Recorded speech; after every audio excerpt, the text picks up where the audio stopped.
Alright people, so I want to do a little video here on Trump firing his campaign manager here. First off, I think it's very good news. And I want to talk first to start this video off about the aspect that media outlets have gone with, that Ivanka or other members of his family, you know, were the ones who wanted Corey gone. First off, who doesn't ask their family for advice on important decisions in their life? I mean, that happens on a daily basis where you consult with friends or family on important decisions. So I think the media is just going with a story that's nothing, that's bullshit here. Again, the liberal left-lying media here trying to demonize Trump, trying to make it like Ivanka's the one controlling the campaign or another person in the family, trying to create some fucking tension or whatever the fuck.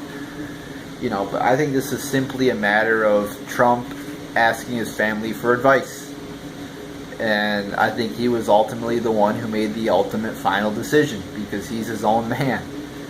You know, so to say that Ivanka was the one who did it, I think it's just Trump asking her for advice. It's bullshit. Again, it's the media going with nothing here. You know, it's your lying fucking media here. So yeah, and then so I think this is good news because Corey Lewandowski, who, you know, let's look at him.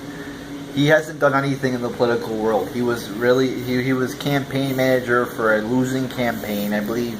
I don't think he's ever been campaign manager for a winning campaign. I mean, you could argue now with Donald Trump, he won in the primary, but I wouldn't credit the primary win to Corey as much as I would contribute it to Trump. I mean, you could argue he was the campaign manager, so I mean, yeah, he doesn't get credit, but you know, I think it was mostly Trump who's to credit there. I think you could have put me as his campaign manager, and he still would have probably won. I mean, I don't think, you know, I think really anybody would have, you know, had, you know, I don't think like the campaign manager was a big deal in determining Trump's success in the primary. But we're in a different league now. We're in the general election, which you need a very good organization. You need money. You know, you need, like I said, organization, staff. You need a lot of shit. More shit than you did in the primary. It's a different, you know, league.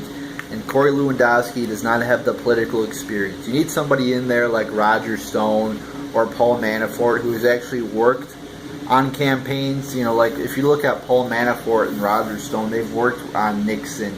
They've worked with Reagan. They've worked with Bob Dole. They've worked with a lot of people. You know, Republican campaigns.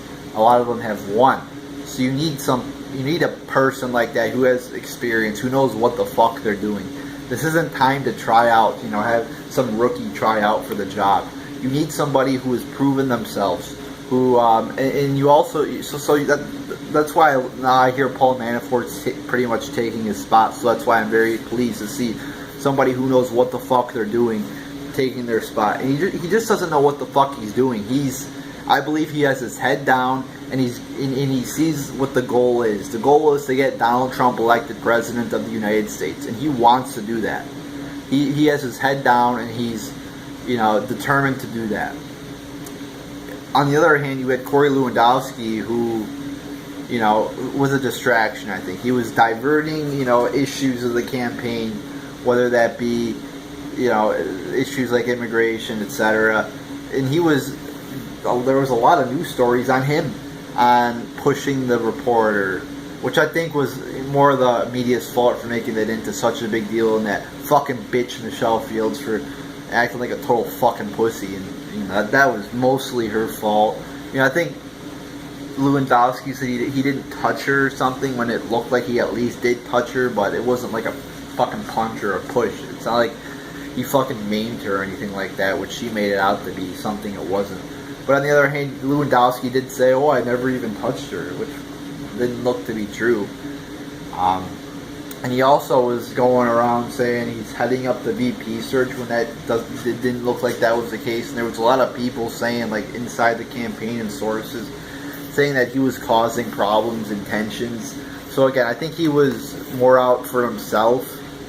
You know, like when you're hired to do something, you should be, you know, looking, you know, to better the business or or whoever's hiring you, you shouldn't be out, you shouldn't be looking to do good for yourself. You should be, like on a basketball team, you should be looking to do what's best for you, for the team, not yourself. You shouldn't be, shooting it every fucking time just because you want to get points. You should be looking, for the team effort. And the team right now is, Donald Trump. I mean, that's basically the team. To get him elected president, that's our number one goal at hand right now. And I think Paul Manafort, like I said, he has experience. He's not going to be a distraction. He's not going to divert campaign issues to his issues. I mean, you're not going to have the media talking about, Paul Manafort did this or did that or said this. It's going to be what Donald Trump says, does, etc.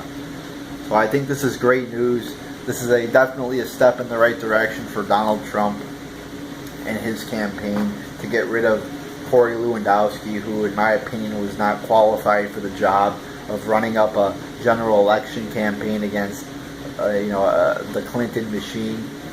So I'm very happy to see this. I'm very happy we got somebody who knows what the fuck he's doing, Paul Manafort. And I'm glad we also have Roger Stone, who's not officially with the Trump campaign, but he is working to get Trump elected, and he's really become a major force, I think, outside the campaign and advocating for Trump. So that's great. And I think it's looking good. I think Trump should, he talks about how he only has 83 campaign staff members and Clinton has 600 or some shit like that. I like that fact, but I mean, I think he does need to do a little bit more to win. He needs to get some more money. He needs to, he needs to do a little bit more, I think, in terms of building a bigger campaign. I don't think it should be like 600 or anything like that. I don't think it has to be like fucking huge or anything like that. But I mean, it's all or nothing right now. You got to go all out to fucking win this. And so I think he should, spend some money, hire some people maybe because he does have a small campaign. So, and then, like I said, general election's a big campaign. So I think he should maybe do a little bit more. I mean, I'm not an expert on campaigns or anything like that, but I'm just saying, to compete against this Clinton machine, you're going to have to do a lot to be here in this criminal, machine. But we'll see what happens. The polls, I mean, Trump's a little bit down, but I'm not worried about that because, like I said, he's done some good things, like fire his campaign manager, got a new one, and I mean, we're like 5 months away from the election right now, so we have a ways to go. We still have the presidential debates, we still have the RNC, we still have the VP selections, and hell, I mean, Clinton could still get indicted, so you never fucking know what's going on. Like, if Clinton gets indicted, a lot of people are saying Barack's going to, Barack Obama's going to pardon her, which I think is a very big possibility. But even if that happens, Clinton, I think, is still going to be heavily damaged by getting fucking indicted. I mean, it's not good to have a presidential candidate running for office that's being investigated by the FBI. And that has so many fucking problems with her. It's fucking ridiculous. She is such a fucking criminal. And I think Trump's going to expose her for what she is. And like I said, we have a ways to go. I mean, Trump's already gained on her since he won the nomination in the polls. So we'll see what happens. I'm very excited to see. We have a lot of shit to go before the general election. So we'll see what happens. But bottom line is, very good news that Trump got rid of this Lewandowski guy. So there you go, people.